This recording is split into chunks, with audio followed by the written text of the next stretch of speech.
সবাইকে জয় যিশু। আজ আমরা একটু আরও সুন্দর একটি বিষয় নিয়ে কথা বলবো, তা হলো বাইবেল নিয়ে। হ্যাঁ, বাইবেল নিয়েই আজ আমরা কথা বলবো এবং বাইবেল পড়ার ফলে আমাদের কি হয় বা বাইবেল পড়লে আমরা কি জানি, কি শিখি, এই সমস্ত কিছু আজকে আমরা জানবো। আচ্ছা, আমরা তো বাইবেলকে বাইবেল বলি বা বাইবেল নামে চিনি, কিন্তু এই বাইবেলকে আরও কিছু নামে পরিচিত করা হয়েছে। সেই নামগুলো আমরা একবার দেখে নিই। চলুন তাহলে আমরা দেখে নিই বাইবেলকে আরও কি নামে পরিচিত করা হয়েছে বা বাইবেলকে আরও কি নামে বলা হয়েছে।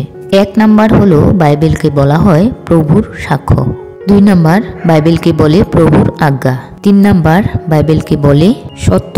আর 4 নাম্বার হলো বাইবেলকে আরও বলা হয় আত্মার খড়ঙ্গ।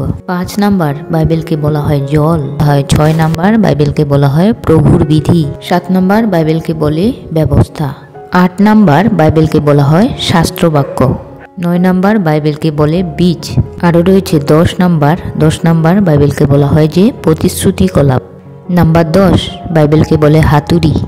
এবং 12 নাম্বার বাইবেলকে বলা হয় ঈশ্বরের বাক্য। তাহলে এই বাইবেলটা এই এত নামে পরিচিত এবং শেষ নামটা আমরা যেটা দেখলাম সেটা হলো ঈশ্বরের বাক্য। তাহলে এই বাইবেলটা শুধুমাত্র একটা বই নয় বা আর 5টা বইয়ের মতো কিন্তু নয়। এই বাইবেলটা হচ্ছে ঈশ্বরের বাক্য এবং এই ঈশ্বরের বাক্য বা বাইবেল কি তা আমরা জানব। এই যে ঈশ্বরের বাক্য সেটা কি তা জানতে হলে আমরা বাইবেল দেখব। আমরা দেখব যোহন 1 অধ্যায় 1 পদ। সেখানে এমনটি লেখা রয়েছে, আদিতে বাক্য ছিলেন, বাক্য ঈশ্বরের সঙ্গে ছিলেন, আর সেই বাক্যই ঈশ্বর ছিলেন। এই বাক্যে তাহলে কি বলেছে? বাক্যই ঈশ্বর ছিলেন। তাহলে সেই ঈশ্বরকে আমরা যদি জানি বা পড়ি, মানে বাইবেল বা বাক্য পড়ি, তাহলে আমাদের কি হবে বা আমরা কি জানতে পারবো? বাক্য বা বাইবেল পড়ার মাধ্যমে আমরা ঈশ্বরকে ও তার চরিত্রকে বুঝতে পারি। তাহলে আমরা যদি বাইবেল পড়ি বা ঈশ্বরের বাক্য পড়ি, তাহলে আমরা কি জানতে পারবো? আমরা আমাদের ঈশ্বরকে জানতে পারবো এবং ঈশ্বরের চরিত্র কি সেই সমস্ত আমরা বুঝতে পারবো যদি আমরা এই বাক্য বা বাইবেলটা পড়ি।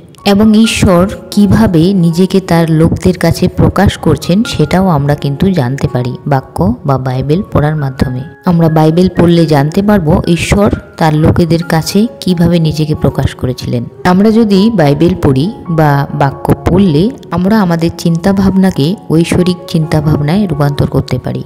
ভাবা যায় না বাইবেলের বা ঈশ্বরের বাক্যের এতটাই ক্ষমতা। হ্যাঁ, এতটাই ক্ষমতা যে আমাদের সাধারণ চিন্তা ভাবনাকে ঐশ্বরিক চিন্তা ভাবনায় রূপান্তর করে।